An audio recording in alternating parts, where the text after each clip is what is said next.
నిర్మల్ జిల్లా నిలపడంలో మినీ స్టేడియంలోనైతే మహాబతుకమ్మ సంబరాలు జరుపుకుంటున్నారు చాలా ఘనంగా. ఈరోజు సాయంత్రం చూద్దాం రండి. ఎన్టీఆర్ మినీ స్టేడియంలో మహాబతుకమ్మ సంబరాలు 2025 గాను.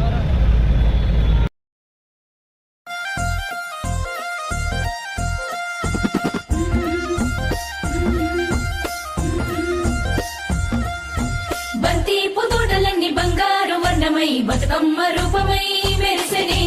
ఎర్ర కలువ పూలు చెరువు తల్లి నుదుటి మీద సింధూరం అద్దినట్టు విరిసెనే.